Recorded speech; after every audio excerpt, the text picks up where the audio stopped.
Broker Bulletin acknowledges the traditional custodians of all the lands across the country on which we record our podcast and pays its respect to all Aboriginal and Torres Strait Islander people. Welcome to the Broker Bulletin podcast, where better begins. Join us as we chat with brokers about what's working for them, what drives them, and the real challenges and wins that matter most right now. Hey everyone, welcome back to a brand new episode of the Broker Bulletin. I'm Alberto Gorgioski and I'm excited to be here with a very special guest, the one and only Jason Wylie from Low Market Capital. Jason, welcome to the show. Mate, it's so good the first time you invited me back again. Hey, we had to. Jason, since your last podcast, and the reason why I want to get you back, there's been some changes within the business. How's that looking at the moment? A bit more of a headcount at the moment. Another broker. Marketing, Eden, she's sitting in the room with us right now, which has been a big benefit to the company and with our social media and things like that. We're in the process of a head of growth, growth and operations at the moment, just to obviously grow the scale a bit more of the company now. Yeah, I know you've always been somebody that's driven for greatness, right? You want to hit some big numbers, but you want to do it sustainably. You want to get the right brokers in the right time. When you look back at where Low Market Capital probably started to where it is today, what are your biggest learnings when it comes to scaling? Sometimes you want to run at it so quick, but the results don't necessarily come in. Are you a bit more patient? What is it? When's the right time? I think it's hard to, what I've realized is hiring new to industry is pretty tough. Okay. And I've tried, and yes, it's paying off now, but it takes a while and it does chew cash flow. And what's a while? Are we looking at 12 months? Yeah, 12 months to really sort of get it going. Sure. And I guess that could be a fault of myself or whoever, and just to put in as much effort into them. And that's probably where I'm seeing now is because I'm so heavy on the tools, it's very hard for me to put the time and effort into a new to industry broker, where now what we're trying to evolve the business is having someone like head of growth and implementing the systems and providing leads from the business to help pump them up quicker and get them more learning as it goes, not just sort of me on the tools and sort of trying to do everything and this and that, and they don't get the mentorship as they should. That allies me up into the next point of, I want to touch on your growth as a leader. When you start, you're a broker and then the business evolves. You hope yourself first to do well. Your numbers start coming in and then the thoughts start coming in. I need to hire some back-end staff. Then the next reasonable thought is I need to hire some brokers in the business. What's that moment where you stop thinking like a broker and you thought, hold on, I've got a bigger team to start depending on me here? Because I can always grow as a broker. I can always write more, but I'm looking for a valuable business. Okay. So I want to grow a business it's a well-known company, not me, a well-known broker. Sure. So, and that happens a lot in our industry, right? You get a lot of brokers that think they're building a business, but they're building themselves. They're building themselves. So you look at guys like I look up to the guys with Azura and Shore Financial and Damien Rollins with Entourage and guys like that have built reputable a prestige sort of brand that is well known. And it's not so much the brokers, it's the company that's well known. And that's sort of what I want to get to. Maybe not as, I would say, on the size wise of what they have. Sure. But something in the middle ground. It's the value proposition that exists, right? Yeah. Where I want to, at a point where people want to come and work for us because they know the brand's well known and they know they get the support and so on. And that's starting, right? Yeah, like I think we've just spoken about that recent broker recruit that reached out to me and they heard good things about you. And I think the great work that you're doing on social media, representing your brand, leading to that. So, man, that's awesome. That's awesome. Look, I want to know what's one leadership lesson that's probably taken you the longest to kind of come to terms with? Shit, where do I start? Yeah, is there a few? It's hard trying to realize that not everyone's like me. You're right. And that's a very valuable lesson. Yeah. And you try and craft the brokers and to do things the way you do it, but they're not, their personality's not the same as yours or this. So you have to let them run their own sort of race on how they do it because they might do it a lot different to you. And just because it works for me doesn't mean it works for everyone.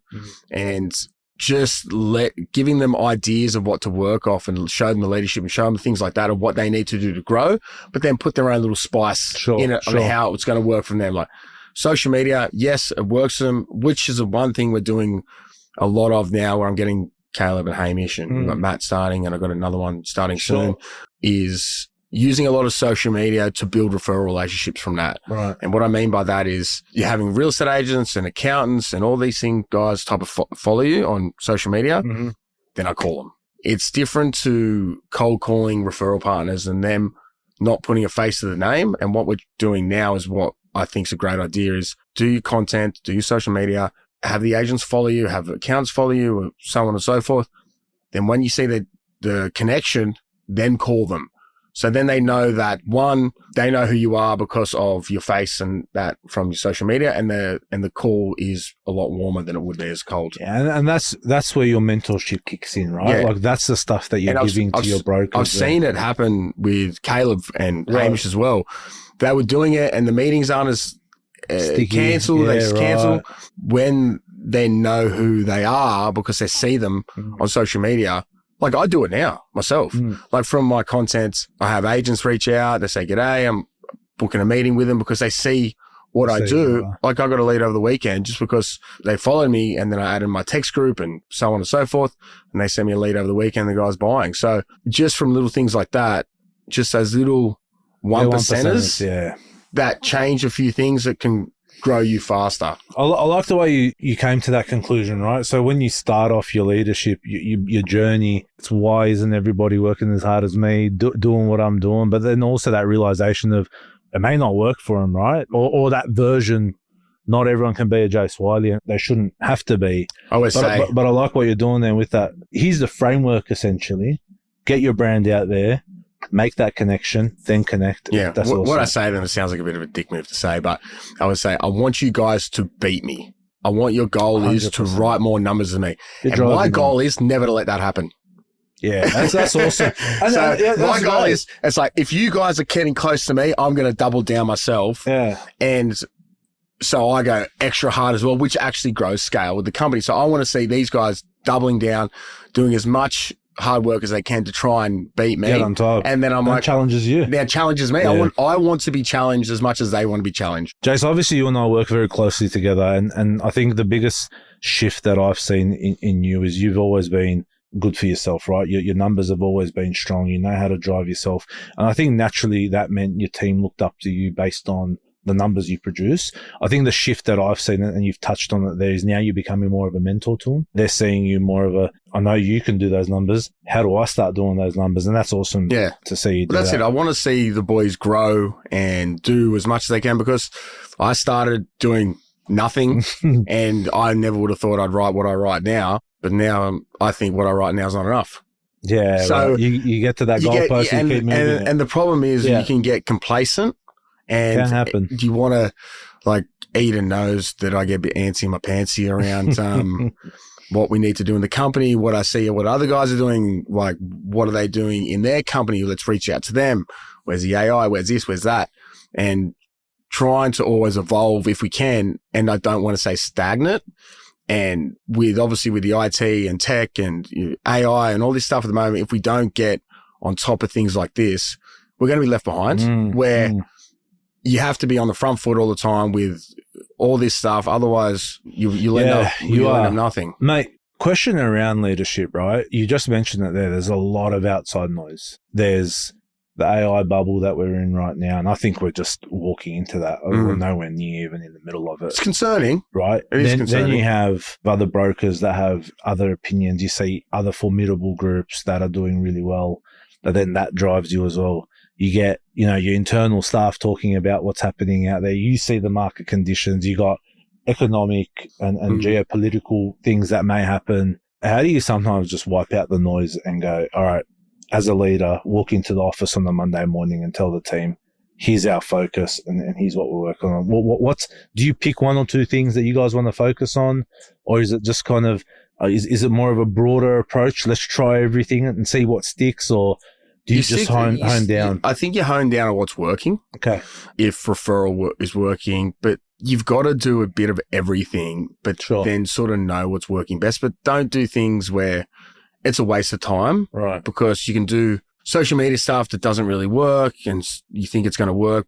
But I think as a new industry type of thing, I think referrals is really good to sort of build the business. But what you need to do is you got to be known. So like for me, for example, I've got buses, I'm got a face on it and things like that. You've just got to know that you're well known. Like I say to the guys, you need everyone to know what you do because you never know when they're going to need you. If they know what you do, or if you're so quiet, if you're not doing social media, no one's not going to know what you do. So you got to make sure everyone knows what you do. And it takes a long time to get there, though, Correct. right? There's no overnight. Press this button, pay for some buses. Everybody, it's a hard slog, right? Yeah, it's a hard slog. Everybody sees the social post or the bus or the paper, but they don't see countless of thousands of hours of work that you put into it. You're not going to put a thing up on a bus and get 100 leads. Nah. It doesn't work like that. I wish it did. I wish it did, mate. I would have 100 buses. Mate, around the team, you've always been big on culture. Yeah. You've always wanted to have a fun culture in your office, hard-working culture. I think you just said it.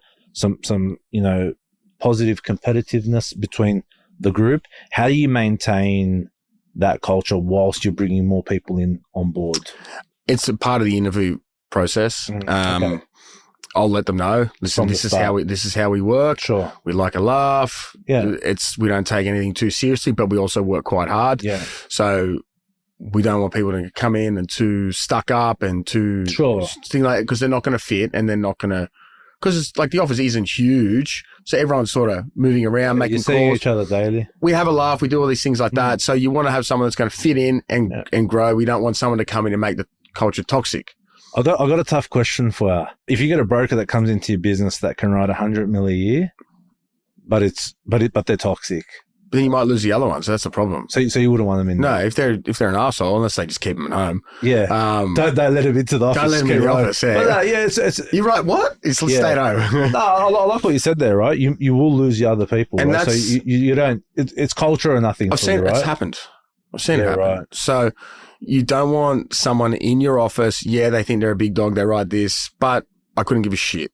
Yeah. So as long as everyone gets along, and because you want a good workplace, because you don't want other people not to come into the office because they don't like that person. Sure. And that's the problem, because they'll leave. They'll get to a point where they don't want to be there because so-and-so's there. Oh, in the medium-sized enterprise, everyone's important. And mate, I love what you said there around. And I won't want it because I don't want people to be unhappy there. Sure, that's the main thing. I want everyone to be happy and have a good time. It leads to where we started. You're trying to build something. Yeah, exactly. When you're trying to build a business and it's not just purely numbers, it does matter. What does accountability look like in your org? So, if I'm a broker underperforming or not doing well, or, you've told me to do it a few times and I'm not doing it and I'm not listening. Shout out to the boys in Low Market Capital. Don't worry, I've been on their case pretty hard lately. What is it? What does accountability look like in your? Do you hold people accountable? What's your approach? Is it hard and fast? Contractors not as much accountability because you let them do their own sort of run their own race and just sort of stay and monitor them to make sure one, they are doing volume and they're not going to fail. Where Hamish is on a little tear now, which is great. Yeah, he's been killing it. Well done. Caleb's PAYG, so he probably knows we're on his case a fair bit more to make sure that he's doing what he does, because it is a cost to me now. Yeah. So I've got to see the performance happening like that, which you can see a bit more of a drive of that, because he's like, well, if I don't do what I'm supposed to do, then I won't be around. Yeah, that's fair. I like that. And there's clear KPIs that have been set, and something new to you as well, right? It's a new style of leadership. It's always a risk of putting someone on as a salary, because, well, if they don't make any money, you just pissed it up the wall. And that's the problem you're going to have. And you don't want to be wasting it, right? And that's the problem with growth at the moment is where we're having a meeting with a commercial broker soon. Yeah. And like they want a bigger wage, but it's always that they all talk a big game. Produced. I need to make sure they're going to be dollar producing, because otherwise, again, it's just money that's going to go out the door. And you're never going to recoup it back. And you're conscious on your P&L. You track it, right? And these things, mate, wages are one of the biggest expenses. Wages, taxes are the biggest expenses. Thanks, Albo. Mate, I want to ask you around important hires into the business. What have been, the last few hires in your business that you'd say that have been, really important hires for you? She's sitting in the room. She's probably been one of my best so far. Okay. With marketing, I think helping us get the exposure that we need on myself, which has been a great thing for the business. Okay. And I used to have an external marketing team, which they were good, but having someone in-house with you there all the which time. I push to people because you need to be fast thinking. You need to be this. And for me personally, I don't have the discipline, correct, to force myself to do it. And it's hard. It's hard. You get in the mix of it, right? You got clients, assessors. I'll deals. make an excuse, sure, why I can't do it, and then Eden grabs you in and says, "I'm mate. Hurry up, Post a record." Yeah, shout out Eden. I love that. Cool. And what do you see one of the more important hires in the future for head of growth? Okay, so I've been twisting my brain over this weeks, months, sure, whatever. I'm trying to figure out what I want to do and how I want to do it because, like, you could look at this two ways. Like, this is a brutal thing to say. I could probably make more money if I sat at home with my team, with an offshore team, wrote 200 plus mil a year, and with minimal expenses myself, and made more money doing that. Less headaches, no staff. And, no rent. And you look at that, you're like, well, and I understand why people do that. Yeah. But I look at the goal, and the goal is to grow something that's you're proud of, not just me as a broker. Sure. So I want to have a point where my business runs by itself with its brokers. I can go away on holidays with the kids and the family and all those things. And without it being so dependent on you. Without it being dependent on me, and the business is making money, it's running smooth, not where I have to be on the tools all the time. And unfortunately, it's very hard to let go with that. And that is the goal. It's a key role. It's a key role. So we really want a head of growth that is, one, always looking on how we can evolve the business and allow me to do what I got to do while having them do that as well. So that's been a main thing because there's a few things that I'm just shaking on. It's a bit, but I thought, do I double down or pull back?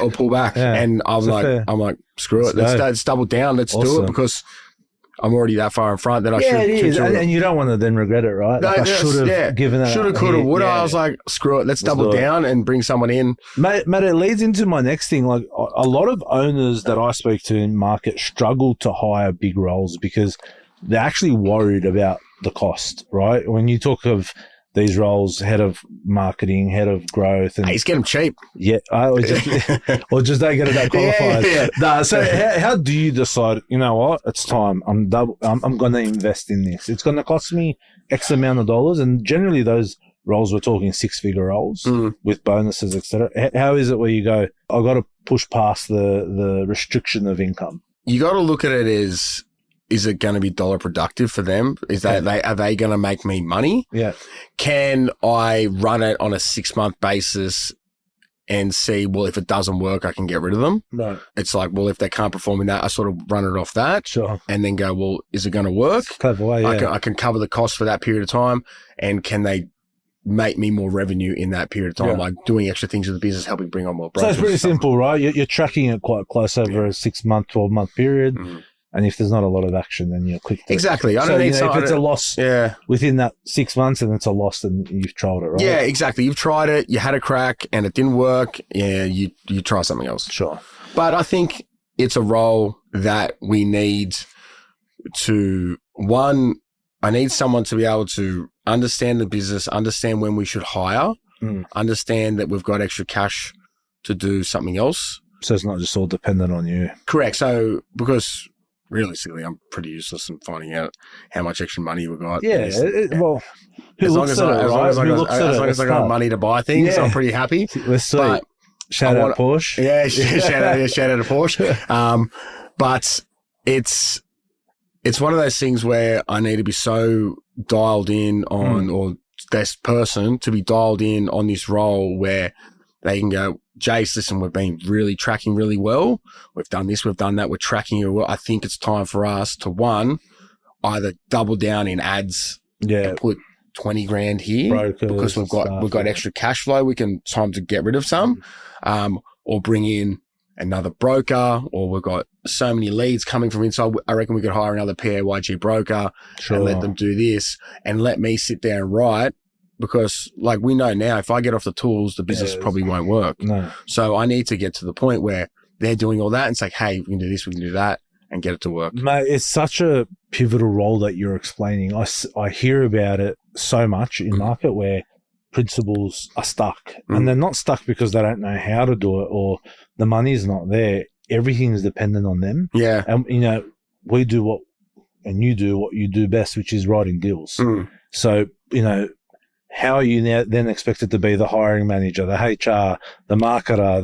There's too many hats to wear. So it's leveraging other people in your organization. You can't be a trick of all trades. Yeah. You got to specialize in what you're good at, and I'm better at writing. Yeah. And I need someone better than me at doing that. And I feel like if you have someone, I think you should hire someone that's better than you at doing that role that can help grow the business. And I just stick to what I'm good at. And that's writing deals and building up cash flow until there's a point where I don't. Yeah. Because the dream. The dream. And that's the thing. I know guys like you got Hawley and guys like that are just absolute machines. Like, I watch his social media. He's really good at it. Jealous. But they run a tight ship. They run a good business. They've got good brokers. And good people. They always, like, I know a few guys who work there. They're all good guys. They've got a good culture. It's a good, and I'd love to have something like that. Sure. And I see the blueprints exist. The blueprints exist. And I see how they do it. I think people, sometimes in our industry, there's a stigma around that. Like, there's nothing wrong with saying that. Like, when there's a blueprint out there and it's going well, take stuff from it. Like, that's exactly it. People do things better than me. So I want to know why they do and how they do. Yeah, I love that. And I love, a lot of people don't see the Jace behind the scenes, and I do. And there's not a lot of pride and ego there, right? You're always hoping. A bit of ego. Maybe. Yeah. Look, I'm trying to give you alley-oopy for a slam dunk. But look, and I think it's natural. We're salespeople. You got to have it. You got to have the flair, right? But I think, but there is a line there. You're happy to be the quietest in the room and listen and get that advice, right? It's like every time we go to these, so we went to the State of Origin, and a lot of those events that we go to is where I find out a lot of the information I'm looking for. That's interesting. So it's normally over a few drinks, and we, like, us guys are probably really tired, the bigger businesses, and we sort of sit there and everyone goes, what are you doing that's different? And they're the conversations where sparks a little 1%, like the scale up conference, like, you guys do all the big spiels and whatnot, but when you sit with one of the other brokers, like, hey man, we're doing this is working. You're like, oh shit, they're doing that. It's happening, and they're doing things a bit different because and that's where you find out a lot of that information. Yeah, that's awesome. Asking people. If you don't ask, you don't know. Jay, so I want to start touching on you're gearing for growth, but I also want for this to be a little bit of advice for people within the industry. What roles do you think, no matter what, every growing brokerage should have? If I'm new 2 years ago, what's back-end support. Oh, yeah? Oh, if you don't have it, you're an idiot. So it doesn't matter. I think if you've got someone that can just input your data, and just do the simple, annoying things that they're dialed in, they can do that, because I can't. Like, I'm absolutely, like, when can you imagine me and you on AOL? I can't even do it. I don't even know how to do a service account that well anymore. Why that will take 3 weeks? Yeah. Everyone will be like, I look at him, if my team's off. I remember the other week, I had 2 of my staff off, my credit analyst and one of my admin staff. I was like, signed off for the day. I'm not even going to bother, because it'll take a bit. You think people have got to remember, I think, where they look at it, I don't know if I'm ready for it, or the cost. Trust me, if you do it, you're right, the cost will come out so quickly, because you're not going to be sitting there behind your computer. You can go out and find more business. And that's where people find it, they just get a bit tight and they don't want to spend the money. And you always got to hire before you need to hire. Yeah, 100%. Hire for the future. Hire for the future, because one, it's going to take time to train them, time to get them ready to how you do your things. And if you're running a couple of mil a month, I think just get admin support that can just sort of help you. You can be in the car, because if you don't have that, if you're having a referral meeting that takes you 3 hours on the road, nothing happens for 3 hours. Your deals in, and look, a lot of people are worried about, somebody else is doing my data, but as we've done it with your business, they do it better than you. We worked on process. We're keeping you safe via compliance. That stuff comes in natural, right? So it's super easy, mate. Quick question: if you were to start this all tomorrow, no more LM capital. We're starting brand new. We're starting fresh. What's the first person you hire? And it can't be offshore support, and it can't be me either. Shit. I know it's normally offshore support, Alberto then maybe Eden. All jokes aside, what is that? If it's one not offshore first support, yeah, that's a hard question. Like broker or Yeah, you marketing first, or you might, if you want to push the business, you might go a bit of marketing just to help build your social profile. Either you hire external company or you hire someone in-house. Yeah. But I think, like I said, it's offshore. It's offshore. It's offshore. It is. It has to be offshore, internal. But I think the two most important roles you could get as a growing broker would be, again, offshore support and credit analyst. Once you start writing some decent volume, having a credit analyst in your team is a godsend. Sure. Because, like, for me personally, they're leveraging you. They're supporting you. Yeah, I'm very good at structuring a deal, going through the nitty and gritty and servicing and things like that, niches, which I don't do it that much anymore. I run through it with them. I know how to structure a deal really well. They go through the living expenses. They do all those things so much more finer detail because that's their particular role. And I always think that if someone's in a role, they should have that role where if I have settlements, that just does settlements. I have credit analysts that just does credit. It's clearly clear roles, because if they chop and change, you're going to get someone that's 50% on each, not 100% on all. So I think you got to get those roles right. Right. Yeah. And you can triple, quadruple your volume like that. Well, you heard it here first. Get the back end support. And it's, again, if it's not that expensive. I know it sounds the most logical, but people are afraid to make the jump. When you're writing maybe 40, 50 mil, it's scary to get someone on. But, mate, I always say it, and I live and die by this, you're never going to hire support and regret it, right?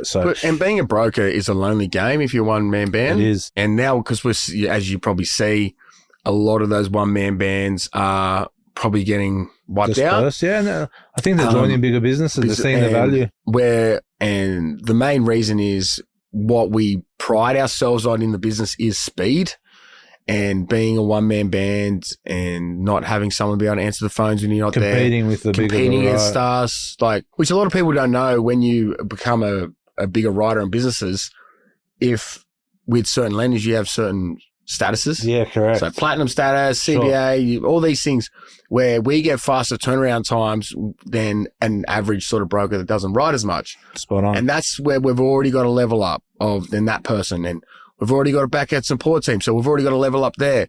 So we will destroy you in speed. And if you get to being a one-man band, but joining bigger teams is always more beneficial. Yes, you get to learn too, right? You're rubbing shoulders with people. It's awesome. Like you go into an office when there's multiple staff in there. You feel the buzz. You feel the competition. You always got to have a competition vibe in there. 100%. And it's like, I'm going to get that prick next month, or I'm going to get that. It's exciting. It's exciting, and you can have that camaraderie between each other and know. And it ties back to the culture, right? And just like, I'm going to beat him. As we're wrapping up today, I want one-word answers. I want a quick fire sum at you. Yep. Biggest business mistake. One-word answer. Trust. Okay. Most underrated hire. Eden. Okay. Man, marketing's getting a shout out today. What habit has buying lunch. What habit has contributed most to your success? Me. You? Okay. No, I don't know if you're a habit. Drive. Okay.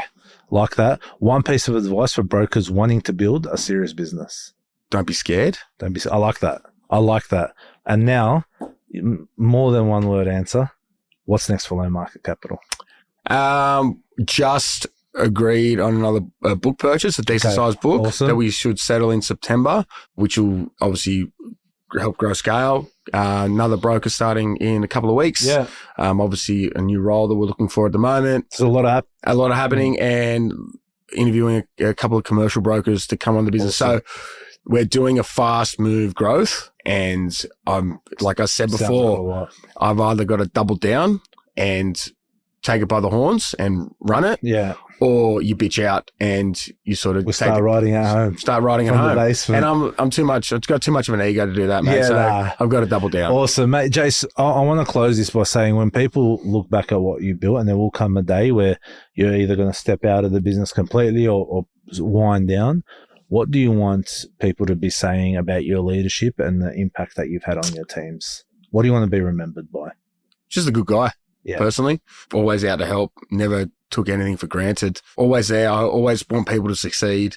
I'm happy when they're happy. Yeah. I don't like seeing people unhappy. Yeah. So I want them to know that I was always there to support them and help them and grow like I do with my clients. It's the same thing. I'm always looking for their best solutions, because if they're not happy, they're the main face for your company. You want happy clients, because happy clients bring more business, and happy staff members bring in more staff members and things like that. Business, so you always got to make sure that everyone is in happy terms. Awesome, mate. To wrap up, I think so much takeaways. My mind's been blown. I knew I had to come to this point today. For me, I think it's your evolution, Jace. I think we've been working close to 2 years together, and I think my biggest takeaway from today is witnessing that evolution for you. Like, the online persona of Jason Wylie is not the same guy that's really empathetic towards his team and wants them to win. And that doesn't get likes and follows, mate. Yeah, that doesn't get likes. Get on social, say about how much you love your team.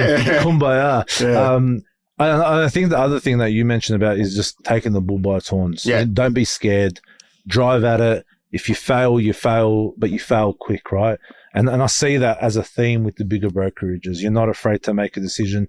And if you fail quick and you learn quick. If you fart ass around, and that's the thing, you've got to listen. I fart ass around every now and again on certain things, or I get a bit like, I don't really want to do it. But sometimes you got to bite the bullet and just do it. Awesome. So that's the thing. Bite the bullet and do it. Jace, thank you so much for coming to the show. Thanks so much for listening. If you have a topic that you want us to discuss, please email us at brokerbulletin@lmg.broker or DM us at Instagram LMGBroker, and our producer will make sure to answer it ASAP. If you like this episode, make sure you rate and follow us in your favorite pod store. Thanks for tuning in to Broker Bulletin. We would hate for you to miss an episode. Subscribe to Broker Bulletin in your favorite podcast app. Has this episode been helpful? We'd love you to rate and review us. It'll help us deliver content that's useful to you and help others discover us. If you have great ideas for topics worth tackling or have burning questions you'd like addressed on an upcoming episode, reach out. Links in the show notes. See you next time.